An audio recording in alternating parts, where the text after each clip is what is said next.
Tayo'y Pilipino, kahit anong kulay ng balat, isa sa puso. Mapatagalog, Bisaya o Ilocano, walang tatalo sa bagsik ng ating dugo. Kung tutuusin, medyo nainis ako kasi naka 69,000 subscribers tayo kahapon at sobrang excited ako sa 69,000 na yun. Kaso lang, biglang naging 70,000 mga kakampi. Sana pinahalagahan natin yung 69 na yun.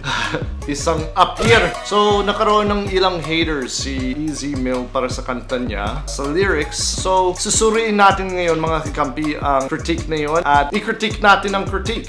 Ako ang inyong kakampi na si Puting Pinoy at ito ay aking tugon sa mga critic ni Easy Mill sa panalo. Appear tayo kakampi. Mabuhay kayo!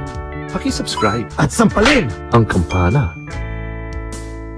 Disclaimer. Please do not send any type of hate towards the people discussed in this video. It is meant only for educational purposes. Bago natin sa simulan, huwag kalimutan na sampalin ang like at sampalin ang kampana. Alam mo, you know you made it kung may mga haters ka. That's just the reality of life. So maraming iba't ibang bumabatikos kay Easy Mill, but I'm going to focus on just this one that went viral on Facebook. 5 punto ang binatikos niya, kaya isa-isahin natin yon mga kakampi. Okay, so sabi niya, not a hate post but tingin ko maraming magigalit. Pero wala naman akong pakialam. Hindi ako nagigalit at sa tingin ko, dapat wala naman nagigalit dito sa mga batikos niya. Lahat naman tayo may freedom of speech. Sa tingin ko, may mga punto naman siya sa mga ibang sinabi niya. Kaso lang, hindi ako sa ngayon sa mga ibang punto niya. At ipapaliwanag ko kung bakit. Kung hindi niyo alam, ganyan lang dapat. Civil discourse. Sabi niya na he's not really into rap, kundi si Glock 9 at Eminem, napakagaling nilang rappers. I decided to check the lyrics of this song habang naka-break sa pagre-review. I also found out this was shot in the US. Maganda lang pala yung beat ng kanta. Para niya lang inuulit-ulit na tayo ay Pilipino in a span of 4 minutes.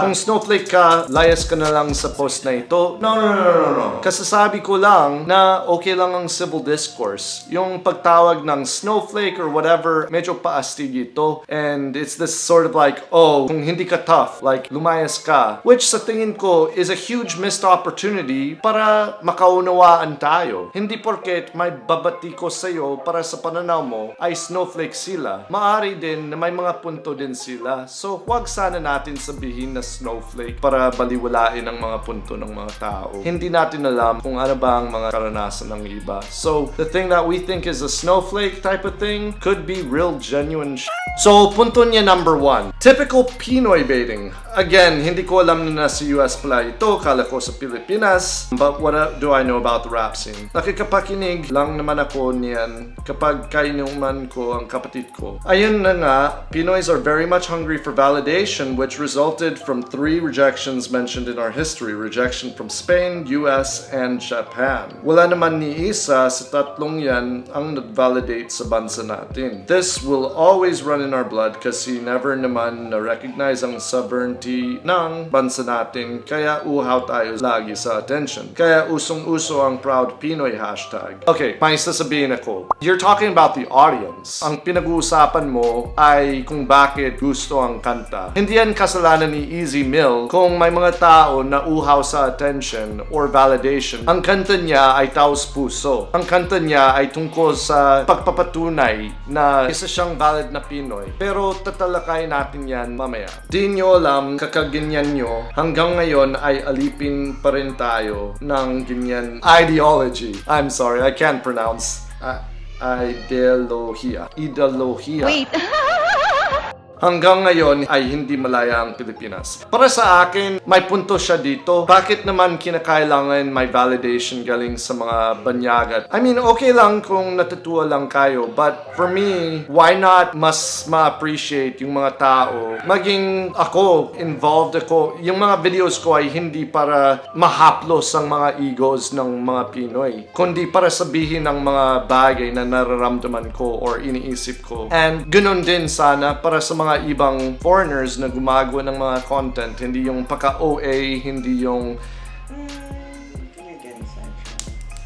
na hindi man marunong sa mga wika ng Pilipinas kahit isa, na ang siguro tanging dahilan kung bakit nandito sila or gumagawa ng pang Pinoy na content ay dahil nakakahakot sila ng views dahil sa uhaw sa validation. So, naiintindihan ko ang punto niya, pero hindi naman yan laban kay Easy Mill. Hindi niya mapigilan ang bagay niyon. Ikinukwento lang ni Easy Mill ang kanyang taos-pusong kwento. Ito ang katunayan ng kanyang buhay. So no, that is not Pinoy baiting on his part. Plus, at mas lalo natin tatalakayin mamaya, Pinoy na Pinoy siya. Okay, so sa point 2, nabatikos niya ang lyrics. So sabi niya, I've been in Spain but the letter S is silent, pain. Maraming ganitong low-level lyrics or lines sa literature. Dude, hindi ka lang nagbabasa. Ha ha ha ha. Ano, pasad boy effect ka? Huwag na tayo lumayo, listen to Glock 9's Dungaw. Okay, and then he proceeds to describe na sa lyrics ni Glock 9 may sinasalarawan through imagery na isang kabaong. Pero hindi niya ginamit ang salitang kabaong para isalarawan ang kabaong. Tapos inihambing niya sa kantang ito that the lyric that I have been in Spain but the letter S is silent, tas may sumigaw na pain. So para sa akin, medyo cheesy yung pakasigaw ng pain, but I mean, those kind of simple metaphors are everywhere throughout rap, and I don't see them as bad or like cheesy or stupid. Like yung pagsigaw sa background na pain, yeah, that's a little bit bordering on the cheesy side, pero para sa akin, hindi ko man napansin yung pagsigaw ng pain. So I don't think it's actually an issue. Tapos sabi niya, walang substance itong panalo ni Easy Mill. Totoo naman walang substance ang ina ka. Basahin mo ang lyrics, kung mayroon bigyan kita 20. Okay, bigyan mo ako ng 20 kasi ipapaliwanag ko mamaya na may substance talaga ang kantang ito. Ang pangatlong punto niya ay toxic positivity. Actually, doon umikot ang message ng kanta. Good vibes lang. Kahit may problema, good vibes lang. Kahit may nawawalang 15 billion sa PhilHealth, good vibes lang kasi Pinoy tayo. No. It will result to denial, minimization, and invalidation of actual social issues. Pag malungkot ka, umiyak ka. Huwag yung good vibes lang. Pag stressed ka, sabihin mong stressed ka. These are healthy emotions too. Huwag mo lang tambayan.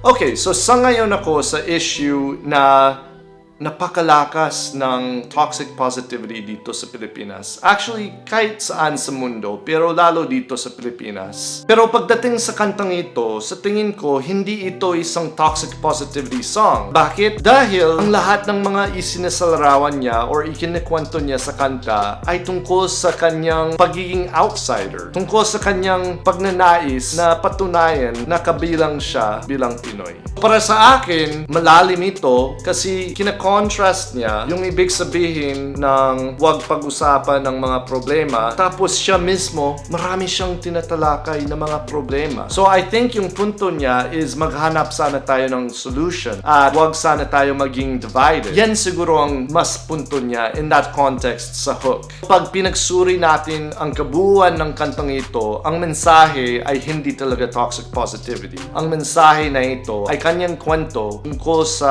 pakiramdam niya na hindi siya katanggap-tanggap. Kailangan niyang patunayan palagi na isa siyang tunay na Pinoy. Ang pangapat na punto niya ay tungkol sa historical accuracy ng sinabi niya sa lyrics na pinugutan si Lapu sa Mactan. So, hindi ito totoo. Dapat maging historically accurate tayo. Pagkatapos ng battle sa Mactan, nagpakasal sina Lapu-Lapu at Magellan at nagkaroon sila, nag-ampon sila ng mga anak. Biro lang. Ayon sa internet, according to Ginid, who I'm guessing is a historian, Lapu-Lapu and Humabon, who I don't know who that is, restored friendly relations after the Battle of Mactan.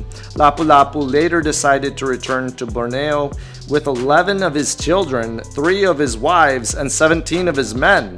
Nothing more is known of him after this. Wow, 3 wives and 11 children, huh? Yeah, boy! And 17 men, ano ba sila? Parang dance crew niya? Like backup dancers? Or so sa ngayon naman ako that, you should be historically accurate sa mga symbolism and metaphors. So, okay lang naman yung punto na yan. Because it could be misleading to people and that could be a negative thing.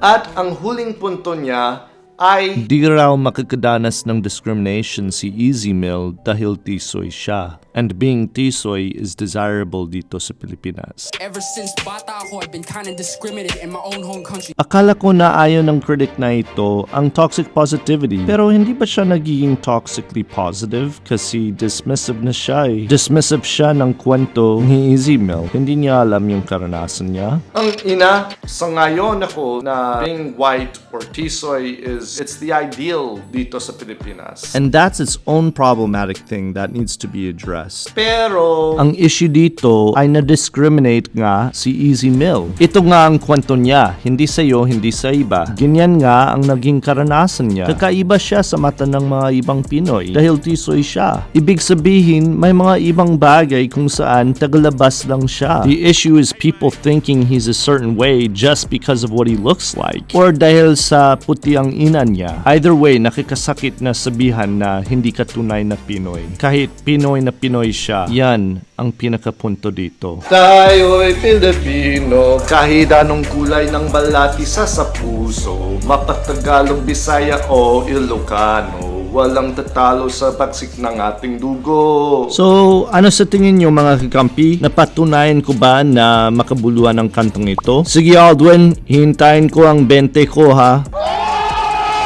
May mga punto naman siya, pero yung mga ibang punto niya na sobrang critical, I think are either dismissive ng kanyang kwento or more of a commentary on issues he has with certain toxic Filipino cultural things na hindi naman kasalanan ni Easy Mill. By the way, maraming salamat sa 71,000 subscribers. Anong gusto mong sabihin sa mga kakampi?